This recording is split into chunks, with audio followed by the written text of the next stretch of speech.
Boy Scouts of America needs to have everybody looking at them because the statistics are growing. The children that are getting molested, the camp leaders, the Boy Scout leaders that are molesting. We've had over 1,200 arrests for child abuse, 417 people arrested for sexual abuse on children. If you have 417 sexual predators out there preying on our children, that's 71,000 children that have been molested. If you have 1,200 arrested, guess what? You have 120,000 victims out there. We have got to put a stop to this, and we have got to put a stop to this now.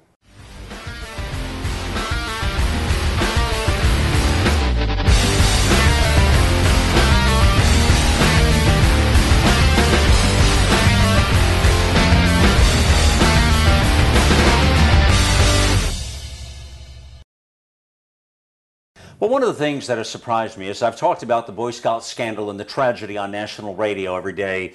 You know, a lot of national radio hosts said to me, Malcolm, what are you talking about? What's wrong with the Boy Scouts? And I just scratched my head and said, you're kidding me, right? I mean, this has become just, to me, it's not just a national tragedy that it happened, but it's actually a national tragedy that we seem to have forgotten it already because of the headlines and because of what's going on. And it's a real problem. It's something we need to address, and I'm going to bring it back to you right now. It's Malcolm Out Loud. Welcome to the show here. I've asked her joining me again, as you've seen up front here, Judy Cornett, who is founder of Predator Patrol and, of course, Safety Zone Advocacy. She not only goes after the suspects and the problems, and she's a go-to official figure that a lot of authorities get her in when there's a problem or someone's been abducted, and she's always chasing the bad people, if you will. But she also has an organization called Safety Zone Advocacy, which is really the safety part of what she's doing, which is teaching. So she's not just, you know, delivering the bad news, but she's out there trying to change the way it works, and I like that about Judy a lot. Judy, good to see you. Hi, nice to see you too, Malcolm. Okay, so we hear your passion up front about the stats and the figures of where it's at, okay? So we did a show on this about a month and a half ago, something like that. Since that point, Judy, there has been a tremendous amount of news in our world. We had a national election, not that you haven't noticed. Right. We've had a general election. We've had a complete news. We've got things going around internationally, our fiscal cliff business. So there are a lot of things in the congressional hearings, the Petraeus scandal. All these things have taken the headlines of the day. And buried the Boy Scout story. Completely from what I see. Yep. I guess, Judy, I wonder, you know, as I've talked to radio about it, and I've talked to a lot of radio hosts, and they're surprised. Many of them don't even know there's a scandal at this point. Right. So I have brought a lot of people to be aware of this at this point. But it seems like it's been pushed over real quickly.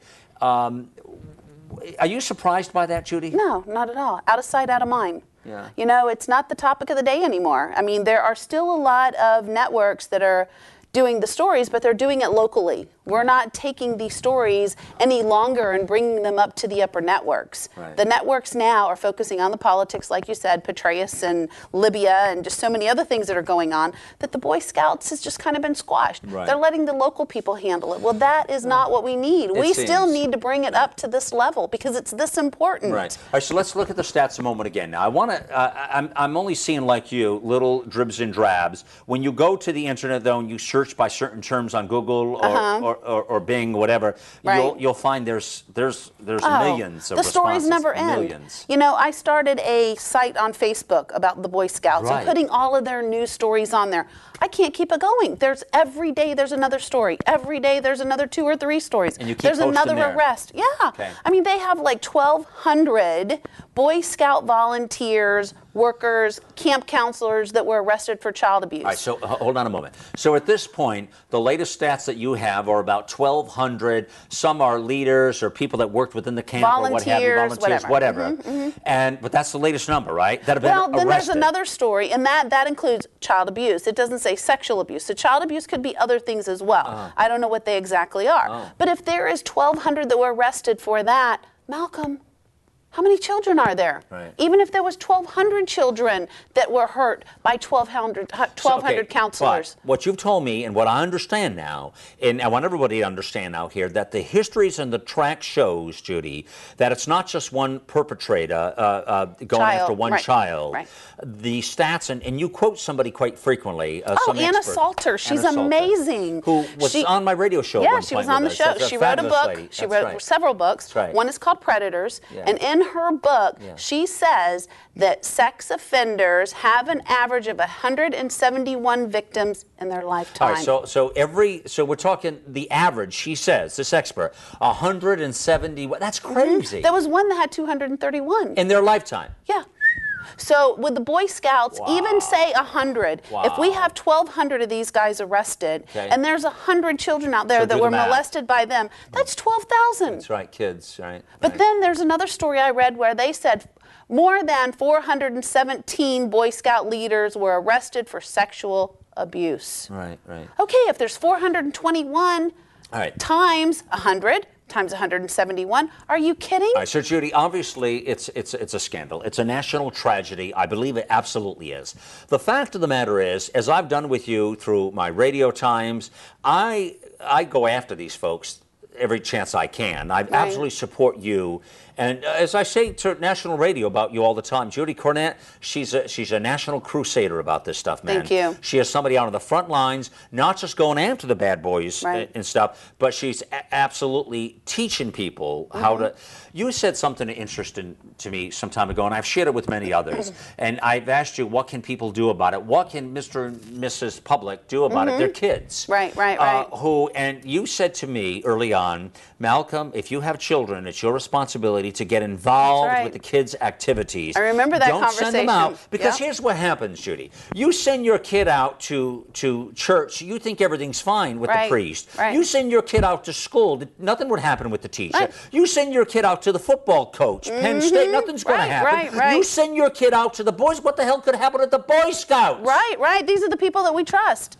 Well, guess what? Now we know what could happen. So now the parents need to be aware. Don't just take your children and drop them off. Be a part of their life. Be involved in it. You know what? These Boy Scout leaders, these volunteers, these baseball coaches, these football coaches, all of these guys know who the vulnerable children are. And those are the ones where the family is not involved, and the families that are broken up. It happens way too often, Judy, and it really is sick. It's an epidemic.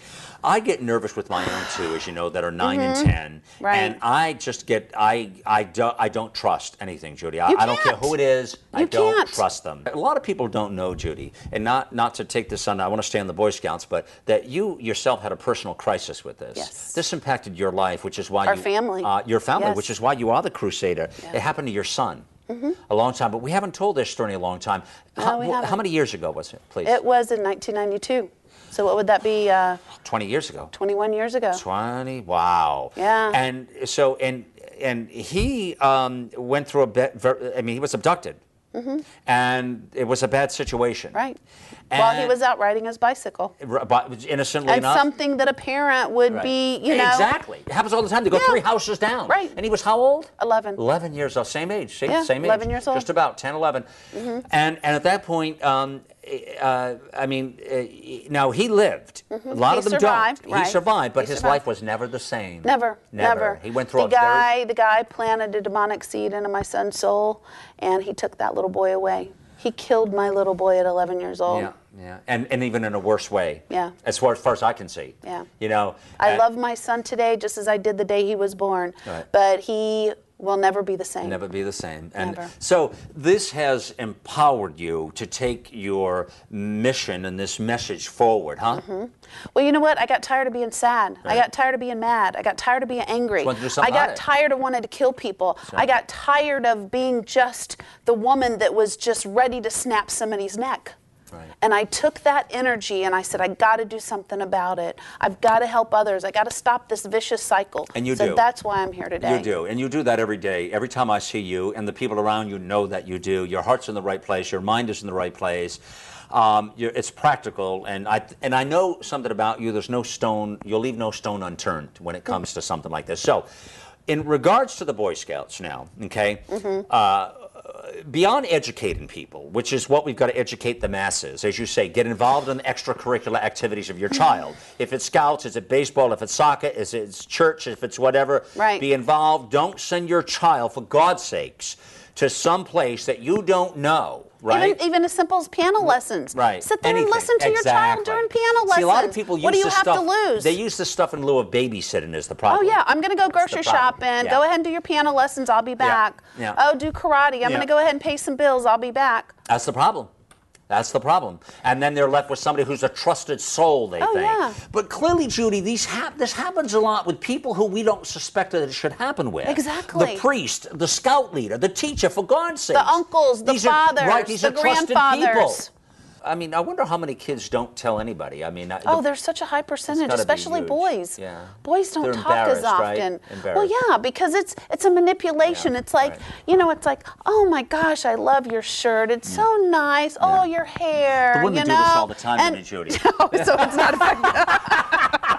So then, but my point is, then the kids are feeling good and they're feeling loved and feeling special. Yeah, well, then before you know it, they're touching the thigh, and then it's giving them a kiss on the cheek, and you know what? Then it stops right there. Okay. Oh, I can't wait to see you again. I'm going to bring you a gift. Guess what? They get a gift next time. Guess what? I mean, this is so repetitive with these guys. So they're leading them on. It's called grooming. Yeah. They're grooming their You've victims. said that before. Yeah. And that's what happens. And they get turned on with that challenge of getting to that point of molestation. So what should happen now? At this point, to bring this story back up nationally, and excuse me, as we talk about this on national radio again, and we discuss this across the country, what is it that, the Boy Scouts, they're saying that they're taking steps to Okay, take steps, but still something needs to be done legally. Something needs to be done with these guys. These guys need to have life. These guys need to go away. There are more boys out there that haven't spoken up. There's still going to be victims that are going to speak up after all of this is said and done. Well, Judy, like in the case of Penn State recently, which got more national news than the Boy Scouts did, yes, by the it way. did. And there's a lot less kids impacted there than there is. Yeah, Not to take anything away from them. There was like 21 or something. Not to take anything away from them. We're talking thousands with the Boy Scouts here, folks. We're talking, I know. Thousands which is still of 21 child molesters times. I know. And the Penn State got all kinds of play. The Boy Scouts have, which is sad, folks. You need to wake up and do something about it here. But yeah, because it's about football. Right, that's exactly it. And that was I think you're onto something. The national pastime. It was like that was the crisis. And but with Penn State now, I will say this. Obviously, Sandusky went away in jail, and they are going after the president and some of the officials with Penn State. And they are going to possibly have criminal charges. They are going after them. I don't know whether they get prosecuted or not. I don't know. Well, what's happening to the victims? Do we know? Exactly. Do we know that there was any funding that was collected to provide for these victims to get counseling? The victims are always forgotten. Yeah, of course. Of course. So in the case of the Boy Scouts, obviously, well, hey, listen now. Okay, so not to be smart here, but maybe this is an opportunity for the Boy Scouts to step up and to create an advocacy type program on a larger level. No? Yeah. Maybe they make you in charge of it. Yeah. But Bring Safety Zone in. We'll take care of all these cases for you. Exactly. We'll help you weed and seed your guys. Why not? We'll go ahead and do all the applications for your Boy Scouts. We'll make sure that not another child gets molested within your agency. Right. And that's something to look, maybe that's what the Boy Scouts needs to do at this point, is to bring someone like yourself and Judy and really start to put together a program to administer this within there. Teach this, educate. You keep saying educate. Yes. And I love the Boy Scouts concept. I love their mission. I love their vision. I love what they teach these boys. Both of my boys were in the Boy Scouts. Right. It didn't happen to my boys. No, but I hate to be so disrespectful and so angry towards the Boy Scouts of America, but it happened to you. This is their problem and they need to fix it, and we need to see you fix it. We need to know that it's going to be a secure place for our boys to go and learn and to become naturalists and to enjoy, just the wilderness and to be a part of the Boy Scouts, to be proud to be a Boy Scout. Well, and well said. And I was, I was a Boy Scout myself, a Cub Scout, and a Webelos, and then a Boy Scouts, whatever. And I didn't see it myself either. I didn't see it. But then again, I'd probably punch him in the nose or something, Right. But I didn't. Luckily, I didn't have that happen in my life anywhere. Right. But it does happen to a lot. There's percentages that are played clearly. Well, we say 1 in 4. So you were one of the. I was one of the 3. Obviously, it didn't have to happen. That's right. But clearly. So you can see the passion, obviously, with Judy, and that's why I like to talk to her about this. And it's because, as I frame it this way to you, she's a crusader. She's somebody who gets it. She's somebody who wants to make change and make difference and educate people. Safety zone advocacy and predator patrol. Judy is a go-to person when it comes to these things. If you want to just get educated or educate your children or your organization or something else, Judy's the one to go to. The website, Judy? www.safetyzoneadvocacy.org. Okay. safetyzoneadvocacy.org. You see that on the screen here, folks. Take a look it up with Judy again. Thank you for joining me again, and let's make a movement here and do something about this with the Boy Scouts and keep them in a mode of being accountable. So, there's a lot of questions still to ask, folks. Should there be criminal charges, and who should they be against, obviously? Who's responsible for this? What does the Boy Scouts learn from it? How do we prevent it from happening again? What are the safeguards we can take? These are the questions we need to ask, obviously. And what about funding to support the boys for their counseling? Well, there you go. I mean, you heard it here. So Judy is definitely someone to look up and check out more of what's happening. And she's on it. I mean, the lady knows what she's talking about. Please take a look. And I want to continue to talk about this on radio. Thank you for joining me. Remember, get involved, get extra loud, and think on the brain.